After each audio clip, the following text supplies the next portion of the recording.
Alright, what's up YouTube? It's Team Revolution Gaming, and today we're profiling a Dragon Ruler deck. To start off, we got one Tidal, one Blaster, one Redox, one Tempest. This is really the four cards the deck revolves around because they make your rank 7 plays and they help you make easy level 8 synchros. Then the targets are one Flammable Guard, one Debris Dragon, one Mythic Tree Dragon, and one Mythic Water Dragon. We run one of each because we felt the deck didn't run many monsters, so running a second target of each attribute was too much. These two allow for easy level 8, rank 8 plays, and these allow for Star Eater and level 8 synchro plays. Plus Flamebow's vanilla, which is always good. Then we chose to run the Blue Eyes White Dragon engine with 2 blue eyes and 2 white stones. It's another level 1 tuner. It thins out the deck a little faster, and this makes the rank 8s a little bit more stronger since we have Soul Charge. Then to speed up the deck, we run 3 Curry Bandit because summon, mill 5 and take a spell a trap is really good. It gets you to your key cards like your Soul Charges and your Dragon Shrines, and it helps you get your dragons into the grave. Then we did decide to run the Darkness Metal Dragon because he allows for more options and plays. Like you can revive a level 1 tuner, make it Star Eater. You can just revive Dragon Rulers after you've detached them from material or something. Like he allows more OTK plays to go through as well. Then we run 2 Ice Hands and 2 Fire Hand to combat the meta. Especially against Evil Swarm, which is the hardest matchup for this deck. Fire Hand is really vital since they can't really stop Fire Hand from getting over Ophion. And then obviously the Ice Hand. It's also good because you can use Fire Hand to use Blaster's effect to pop a card in the field, and you can use Ice Hand to mill another ruler with Tidal to your graveyard.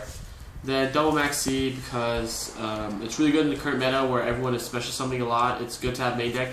And its father, like when it's in the grave, it's not dead because you can use it to revive Redox. Then for the spells, 3 Soul Charge. This is really what made the deck more competitive again. This allows you to make more rank 7s and rank 8s faster. Especially first turn, this card is so broken. Then Triple Shrine, this gives the deck speed. You usually mill your Blue Eyes and your Flame Mill and then a ruler. And other than that, you just start milling dragons so you have fodder for your rulers. Then 1 training because you only have 3 targets, and I think 1 training is enough for 3 targets. Plus, you also run the card Consonance with you have several more targets for that. But I felt like you didn't want to have this card in your hand when you didn't have a target. Then 1 Foolish Burial to mill a dragon. Gold Sark is an instant search, so Book of Moon, the Equalizer, best spell card in the game right now. It stops a lot of things. It can be used defensively or offensively. Great to measure. Then 1 Burial, 1 Miracle Dig. This helps you cycle through your dragons so you can keep bringing out Dragon Rulers turn after turn and don't have to worry about not having enough dragons in your grave to banish. For the traps, we're running 2 Dimensional Prisons because it helps get over the hands, which is a problem once you have a Draco's Hack or a Big Eye out because they can just start popping your bigger monsters, and if you have this, it really stops them. And then 1 Bottomless Trap Hole, a Torrential Tribute, and a Solemn Warning because these are the stable traps at the moment. It just stops big monsters, stops big pushes, and gets rid of any monster that your opponent might bring that might ruin your plays. Then for the side deck, we run 1 Swift Scarecrow, so against OTK heavy decks, so you have something to draw into with Max C.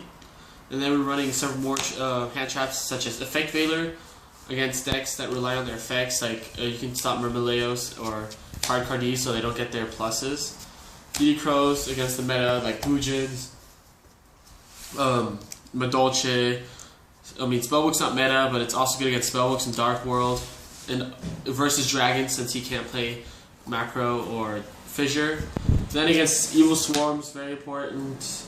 Double Fencing Ferret because he can just attack into Ophion and then pop Ophion, burn your opponent for 500. I mean, that's not really important, but it's also really important that he's a fire that you can discard with Blaster to pop a card in your opponent's field again, so it makes you plus. Then double MST to side in against the back row that gets side in against Rulers. Double Light Imprisoning Mirror for Boojins mainly, but it's also good against pure artifacts and Light Sworn. Double Debunk versus Rulers, Mermail. It's okay against Madolche. It's good against the hands as well. And then double Skill Drain because a lot of decks get screwed over by Skill Drain. Like the only thing you have in your main deck that gets screwed by Skill Drain pretty much is this guy. So it doesn't really bother you because you just side him out. Then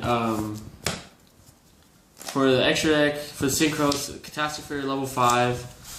For your 8, you got Colossal Fighter, Crimson Blader, Stardust. These two are really good against meta, especially against artifact decks, because you can, and against the hands because you can just stop your opponent from getting their effects off. Colossal Fighter is just a beat stick. He always comes back, so your opponent's gonna have a problem getting rid of him, and he can revive your Crimson Blader. 1 is Zero Eyes because you can run him with because you have the blue eyes, and he helps you recycle your blue eyes and keep having 3,000 beat sticks on the field. And then Star Eater because Star Eater is a problem to get rid of, especially now that Compulse isn't really being main decked a lot. Then for the 4s, Laval Chain and Arc. Arc is the best rank 4 at the moment. There's no discussions about that. He just gets rid of a problem monster your opponent brought to the field. Laval Chain speeds the deck up, gets your Rulers or Dragon targets to the grave. For the 7s, Mecha Phantom Beast, a double Big Eye, and Master of Blades. The reason for the double Big Eye is we feel as in the current meta, you rather want to be stealing monsters because there's more situations where the only time you go into Dragosex mostly early game and then mid to late game, you want something to be able to clear your opponent's field. So you go to Big Eye to take their bigger monsters and just attack over with the other monsters. Master of Blades because we really don't have a Gaia Charger.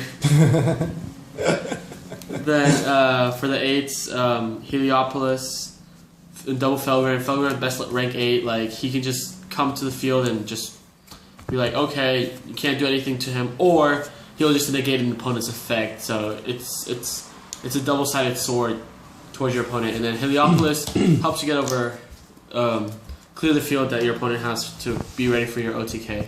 So thanks for watching, guys.